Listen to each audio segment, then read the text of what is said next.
For today's video, babalikan natin ang ating portfolio sa COL Financial para mag-update. Gusto ko lang din sagutin at bigyan na pansin yung tanong ng isang viewer natin sa comment section. Tinatanong niya, paano ka ba namimili ng stock? Ano yung criteria mo? So share ko lang yung simple strategy ko.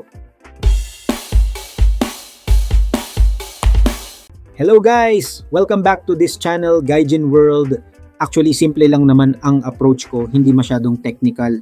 Una, tinatanong ko muna sa sarili ko, ano ba ang main goal ko sa perang to? Gusto ko ba ng dividends? Yung tipong kumikita ako ng passive income quarterly parang rent? Or gusto ko ng capital appreciation or growth? Yung tipong palalakihin ko yung value ng pera ko over time para sa future. Kasama na rin dyan sa goal setting kung long term ba o short term ang plano ko. Kasi magkaiba ang strategy at stress level niyan. Kung short term, trading yan, buy low, sell high agad. Pero ako kasi busy tayo sa work dito sa Japan, so focus ako sa long term investing. Tanim-tanim lang muna tapos harvest after ilang years. Pagkatapos niyan, bago ako pumindot ng buy, i-check ko muna yung fundamental financial status ng company. Hindi pwedeng hula-hula lang o dahil trending. Gumagamit ako ng official sources like PSE Edge or investing.com para makita ang reports. Gusto kong makita kung hype lang ba to or talagang fundamentally strong at profitable yung kumpanya. Iniiwasan natin yung hype lang sa social media groups. Dapat backed by data. Tinitignan ko kung kumikita ba talaga sila year on year, kung manageable ba ang utang nila, or kung maganda ba ang future expansion plans nila. Safety first tayo. At syempre, pinaka-importante sa lahat, risk management. Dapat diversified tayo. Hindi pwedeng nasa iisang basket or iisang sector lang lahat ng itlog natin. At meron din akong sinusunod na strict cut loss rule. Pag umabot sa certain negative percentage at nasira ang trend, baka kailangan ng bitawan para hindi maubos ang puhunan. Speaking of rules at reality, tignan natin ang status natin ngayon. As of December 18, makikita nyo naman pulang-pula pa rin tayo. Halos lahat ng stocks ko negative. Meaning lugi tayo sa paper value as of today. Ito yung tinatawag na paper loss. Lugi ka sa papel pero hindi pa rin final hanggat hindi mo benebenta. Ayan isa-isahin natin. Ayala Corporation, BDO, Jollibee, Monde. Lahat yan red. Ibig sabihin, mas mababa ang market price ngayon sa market kaysa nung binili ko sila months ago. Masakit sa mata pero ganyan talaga ang market cycle. Pero teka, may isa dyan na lumalaban at nagbibigay ng pag-asa. Tignan nyo si BPI. Siya lang ang green sa dagat ng pula. Meron tayong potential gain na 7, 84%. Sa pera, nasa 3,000 pesos din yan kung ibebenta ko ngayon. At least may isa tayong panalo, di ba? Good job, BPI. So, iniisip ko kung ibebenta ko lahat ng BPI shares ko ngayon, may sure profit na akong 3,000 pesos. Pwede na pang grocery or pang gas. Pero teka, tignan muna natin ang galaw ng PSE para malaman kung time na ba mag-take profit o may iaakyat pa rin ito. Check natin ang PSEA summary. Currently, nasa 6,064. 59 points tayo. Tumaas siya ng konti, ngayong araw nasa 0. 46%, so may signs of recovery, green ang index. Pero para mas sure tayo sa trend, tignan natin sa technical chart para mas malinaw ang history. Dito sa chart, makikita natin yung actual movement. Galing tayo sa massive low na 5,500 nung November. Diyan yung panic selling. Tapos ngayon nasa 6,079 level na tayo. So may bounce na nangyari, nagre-recover na. Malapit pa rin tayo sa high natin nung umpisa ng taon na nasa 7,000 levels. So technically nasa recovery lang tayo. Sa pag-entry, wag masyadong aggressive kasi baka matrap tayo sa false rally. Kaya mapapansin nyo kahit tumaas ng konti ang index, tignan nyo yung portfolio ko. Kasi minsan, delayed ang reaction ng individual stocks compared sa index. O kaya naman, iba ang sektor na umaangat. So, anong strategy ko ngayon habang mababa? Since sale ang market, magdadagdag ako ng funds. Nag-load ako ng cash sa account ko. Ayan, makikita nyo sa cash balance, meron tayong fresh funds na available na 16,028. 32 pesos na pambili ng stocks. Sayang naman kasi kung palalagpasin natin yung opportunity, mababa ang presyo ngayon. So parang naka-discount ang mga favorite nating brands. Ito yung tamang oras para mag-average down. Bibili tayo sa murang presyo para bumaba ang total average cost natin per share. Wait, compute muna natin para systematic. Buksan natin ang notepad. Hirap mag-mental math baka magkamali tayo ng order. So ilagay natin dito, meron tayong 16,000 pesos na buying power ngayon. Ang initial plan ko sana, hatiin tong 16K sa 5 companies na pula sa portfolio ko. Para fair, di ba? Pantay-pantay ang dagdag sa bawat isa. So compute natin, 16,000 divided by 5 companies. Lumalabas na meron tayong budget na 3,200 pesos para sa bawat stock. Pwede na kaya to? Kasya na kaya to pambili? Check natin kung aabot sa minimum board lot ng bawat kumpanya. Unahin natin si Ayala Corp, AC. Ang presyo niya ngayon sa market is 462, 20 pesos per share. Ang board lot niya or yung minimum quantity na pwedeng bilhin sa PSE is 10 shares. So compute natin, kung bibili ako ng minimum na 10 shares ng Ayala, 462, 20 times 10, nasa 4,622 pesos ang kailangan nating pera. Ang budget lang natin per stock is 3,200 pesos. Aray, kulang, short tayo. Hindi aabot yung 3,200 na allocation natin para makabili. Kahit isang board lot lang ng Ayala. Mahal pala masyado ang share price nito. So hindi uubra ang divide by 5 strategy natin. Ganun din sa SM Investments, nasa 700 plus ang presyo nun per share. So siguradong kulang din ang 3,200 budget natin doon. So kailangan natin mag-adjust ng strategy. Hindi pwedeng pilitin. Since limited lang ang funds natin, mag-prioritize na lang tayo. Instead na pilitin sa 5, pipiliin ko na lang yung mga stocks na may pinakamalaking lugi. Tingnan natin sa listahan. Sino ba ang mga major losers? Si Ayala nasa negative 13%, si Jollibee negative 14%, at si Monde negative 14% din. Sila ang top 3 priorities natin na kailangan i-average down. So dito na lang tayo magfo-focus, Ayala, Jollibee at Monde. Yung iba, hold muna natin. Dito natin ibubuhos yung 16K para mas malaki ang impact sa pagpapababa ng average price natin. Compute ulit tayo. 16,000 pesos divided by 3 companies equals 5,333 pesos per stock. Ayan, mas malaki na ang budget per stock. Tingin ko aabot na to sa board lot minimums. Balik tayo kay Ayala. Ang minimum cost is 4,622 pesos. Since ang budget natin ngayon is 5,333, pasok na siya. Yes, makakabili na tayo ng 10 shares ni AC. Sakto lang. Okay, locked in na yan. 10 shares for Ayala Corp. Next target, si Jollibee, JFC. Magkano ba presyo ni Jollibee ngayon? Check natin sa dashboard. 185, 70 pesos per share. So 5,333 budget divided by 185, 70 per share. Lumalabas na makakabili tayo ng around 28 shares. Kaso ang board lot ni Jollibee is by 10S usually, so kailangan divisible by 10.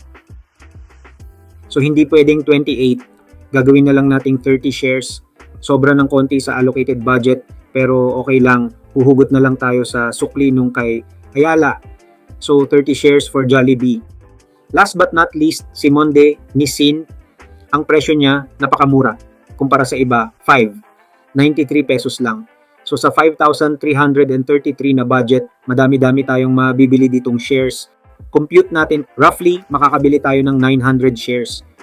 Pero para safe at may buffer para sa transaction fees at taxes, ibaba natin ng konti. Gawin nating 800 shares na lang para sure na pasok sa funds. So ayan na. Ang final plan natin for today, bibili tayo ng 10 shares ng Ayala, 30 shares ng Jollibee, at 800 shares ng Monde Nissin gamit ang 16K na dinagdag natin. Calculated na lahat. Okay guys, tapos na ang planning, so simulan na natin ang actual shopping. Next target natin, yung bigatin sa portfolio, ang Ayala Corporation, AC. Ito yung conglomerate na may-ari ng BPI, Globe at Ayala Land. Since medyo pricey ang per share nito, nasa 400 plus 10 shares lang ang kaya ng budget natin ngayon. Saktong 1 board lot lang para makapag-average down. Sa price naman, check muna natin ang galaw ng market. Ang last traded price niya is nasa 459. Pero syempre, bilang kuripot na investor, gusto nating makabili sa discount. So imbis na 459, tatargetin ko siya sa 458.00 pesos. Piso din ang tipid nun per share. Kung makikita nyo dito sa bid list sa kanan, may mga nakapila na sa 458. So makikipila lang din tayo doon. Wala naman tayong rush hindi naman kailangang makuha agad-agad. Willing to wait tayo para makuha sa mas mababang presyo. Patience is a virtue, ika nga. Set natin sa 458 flat.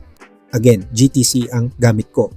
Ibig sabihin, valid tong order na to for 60 days.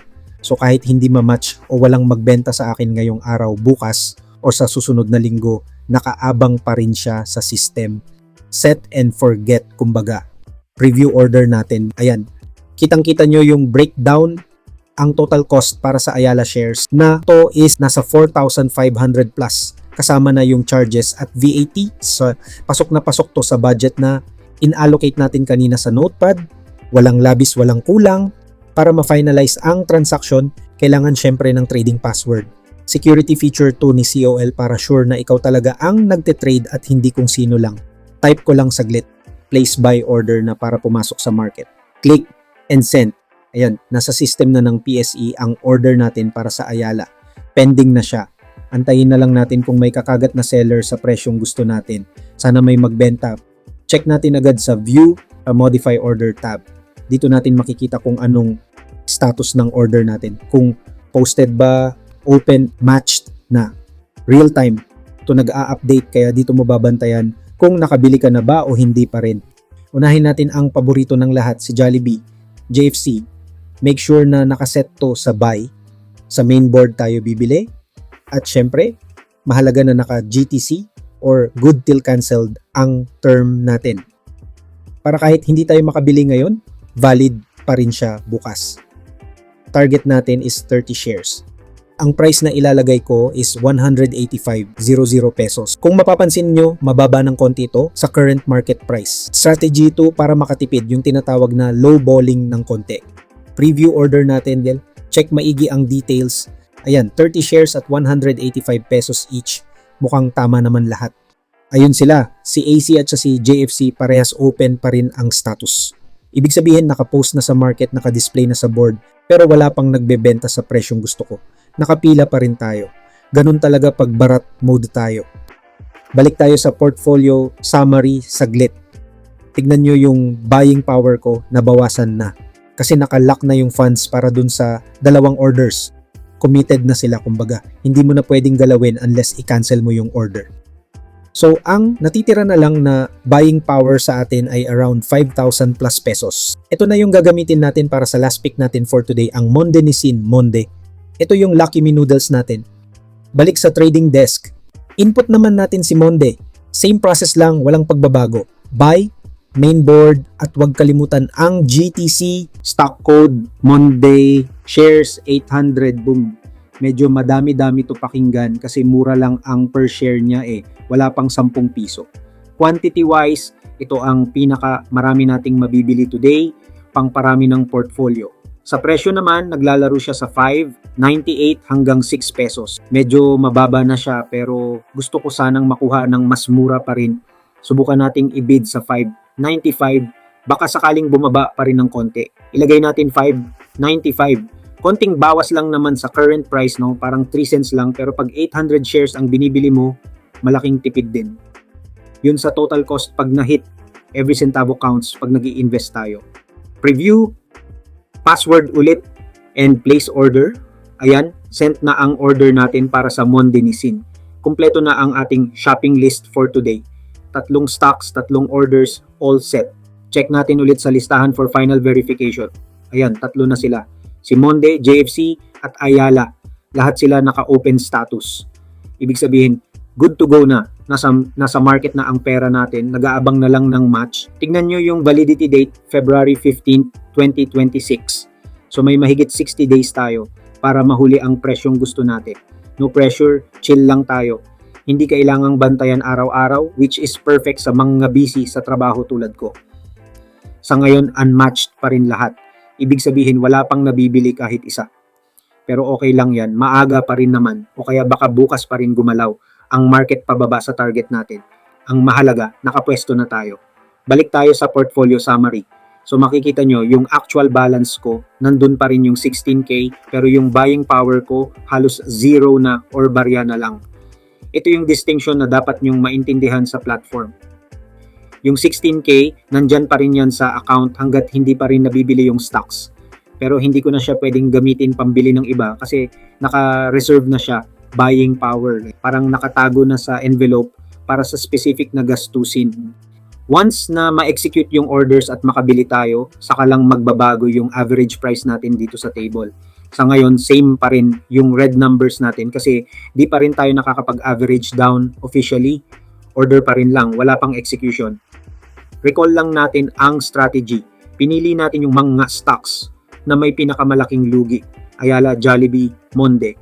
Para mas malaki ang effect ng pagbili natin sa mura. Instead na bumili ng bago, ayusin muna natin yung mga luma. Disiplina lang guys. Huwag kayong maghahabol ng presyo. Kung hindi umabot sa target nyo, edi wag. Marami pang opportunities. Huwag tayong FOMO. Mas okay na yung hindi nakabili kaysa nakabili ka nga pero sa presyong mahal naman. Okay, fast forward tayo. Market close na. Tapos na ang trading hours. Tignan natin kung ano ang nangyari sa maghapon. May nakuha ba tayo or nga tayo today? Ang PSAE ay nagsara sa 6,031.48. Bumaba siya ng nearly 8%. So red day ang market today. Ibig sabihin, tama yung hinala natin na pababa ang trend. Mas okay to para sa mga buyers na tulad natin. Since bumaba ang market, mas malaki ang chance na makuha natin yung low bids natin. Pero kung hindi pa rin nakuha today, bukas ulit. GTC naman yan, so automatic na yan pipila ulit bukas ng umaga. Ayan red candle na naman sa chart.